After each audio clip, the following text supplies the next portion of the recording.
The slap echoed before Tyler even understood what was happening.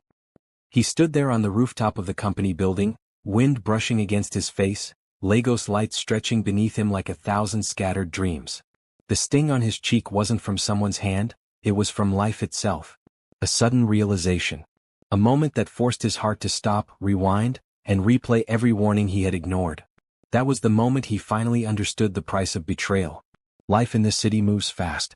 People smile with you in the day and sharpen their knives at night. And sometimes the people you trust the most are the ones who cut the deepest. If you're watching this right now, maybe you felt that sting too. Maybe someone you trusted flipped the script on you. Tyler's story is really a lesson for anyone who has ever given loyalty and received wounds in return. He closed his eyes, took a slow breath, and said quietly to himself, "I should have seen this coming." Earlier that same morning, his life still looked normal. He walked into the glass doors of WardTech, Mason Ward's booming startup, feeling thankful, focused, and hopeful. The office buzzed with that modern African energy, bright, ambitious, hungry. Everyone knew Tyler as the backbone of the company, the guy who stayed late, fixed the impossible, and still greeted the cleaners like family. But that morning something felt off. "Tyler!" Mason shouted from his corner office, wearing that familiar grin that always felt like a mask. "My guy. Come in, come in." Tyler stepped in. "Morning, boss." "I beg don't call me boss," Mason laughed. "We're brothers now, aren't we? I trust you more than anyone else here." If only Tyler knew the weight of those words. Mason slid a few papers across the table. "Please help me sign these. Just updates for our vendors. Routine things. You know how these auditors like to disturb." Routine. That word should have warned him. But loyalty blinds even the smartest minds. Tyler skimmed through, saw nothing alarming, and signed. "No wala," he said, smiling. Mason clapped his shoulder. "You're the real MVP. When this company blows worldwide, you'll remember today." Tyler did remember it, but not for the reasons Mason promised. Hours later, Tyler's phone buzzed with a message from Ava, his girlfriend. "Don't stress today. It's something. I know you barely slept." He smiled at the message, typed back, "I'm okay. I'll pass by your place later." He should have gone home early. But his loyalty kept him working late again, finishing code that Mason insisted was urgent. The office was quiet, peaceful. He could hear the hum of AC and the distant honking from the street. It felt calm, safe, normal. Then the doors burst open. "Police. Everyone stay where you are." The sound alone froze Tyler's heartbeat. Uniformed officers rushed in like a storm, and behind them stood Detective Hale, stern, tall, carrying an air of authority that made the room shrink. "Which of you is Tyler Brooks?" the detective asked. Tyler lifted his hands slowly. "I'm Tyler." "Good. You are under investigation for financial fraud, embezzlement, and participation in illegal transfers linked to WardTech accounts." Tyler blinked, confused. "Sir, I don't understand what you're saying." "You will. Cuff him." "What?" No, wait," Tyler protested, stumbling back. "Mason. Mason, tell them." "Mason." Mason appeared at the office entrance, breathing heavily, pretending to be shocked. "Detective, please, what's going on?" Hale handed him a printed document.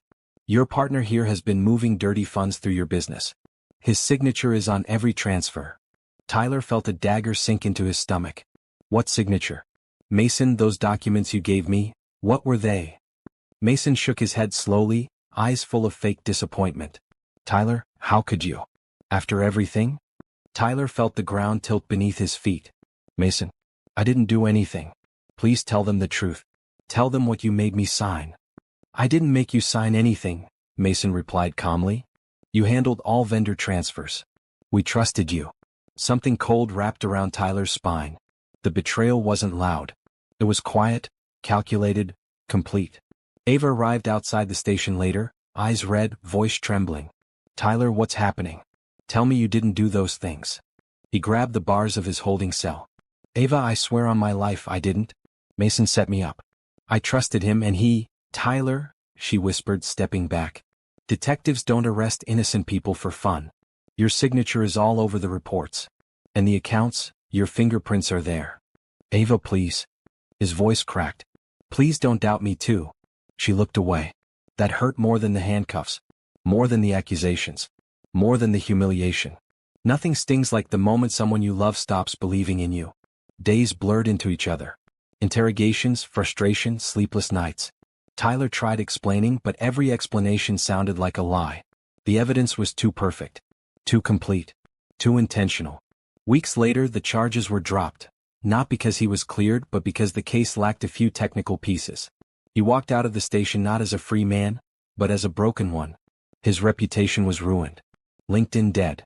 Emails unanswered. Old friends avoiding him. WarTech posted an official statement subtly painting him as the villain. A gentle, "We are shocked and deeply saddened," that destroyed his future.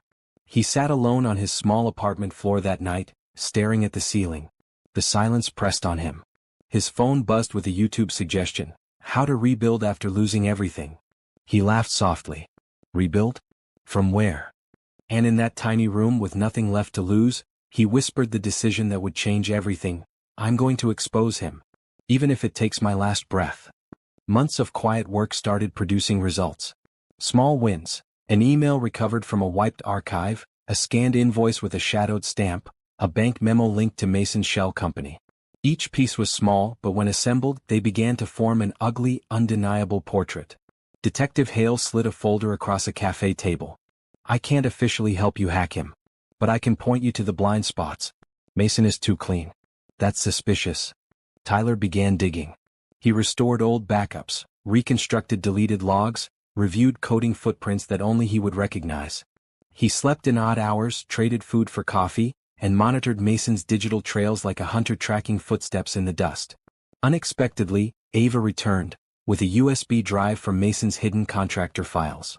Inside was the smoking gun. Mason's voice, smooth and careless, instructing someone to move the transfer under Tyler's authorization.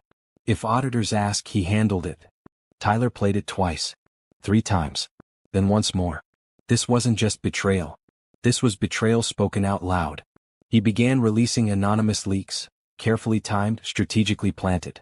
Not accusations, just enough evidence to make journalists curious and investors uneasy. The whispers around Mason grew louder. When WarTech's board called an emergency meeting, Mason's polished facade cracked. His statements contradicted each other. Employees began resigning quietly. Investors paused funding. The empire he built on charisma and showmanship trembled. Ava confronted Mason. "You framed Tyler." "I didn't frame anyone," Mason hissed. "People sign things all the time. His fault if he didn't read." "You destroyed his life." Mason rolled his eyes. "Sentiment. This is business." That was the final break for her. Tyler watched everything unfold with a calm he had never known. Revenge didn't feel fiery, it felt cold, deliberate, almost peaceful. Truth was doing the work for him. Then came the showcase, the annual livestream where Mason glorified himself as a visionary. Perfect stage. Perfect spotlight. The lights dimmed. Screens flickered. And then Tyler's curated evidence began rolling across the display. Audio, transfers, forged signatures, timestamps, deletion attempts, financial trails. Everything. The room fell into stunned silence. Mason stumbled on stage. "Stop the feed. Stop it." But there was no stopping it. The truth had already left the screen and entered the world. Phones recorded. Tweets fired. News alerts exploded. Detective Hale watched from his office and muttered, "That's it. We move now." That night, Mason walked out of WarTech headquarters in handcuffs. Ava cried backstage. "I'm sorry," she whispered into the dim air. Tyler wasn't there. He was by the river again, watching lights ripple. He didn't want to see Mason fall. He only wanted to feel the weight leaving his chest. Ava visited him days later. "I don't expect forgiveness," she said. "But I want to understand." Tyler nodded slowly. "Understanding is enough." In time he rebuilt, not loudly but steadily. Freelance work, mentorship, community talks. He became known not for what he lost, but for how he rose after being buried. One evening he whispered to the wind, "Betrayal isn't the end. It's a teacher." And then he added softly, "But you decide who you become after the lesson." If this story moved you, remember to like, subscribe, and share so more people can learn the lesson. Trust deeply but protect your truth. The truth has a price, but paying it sets you free.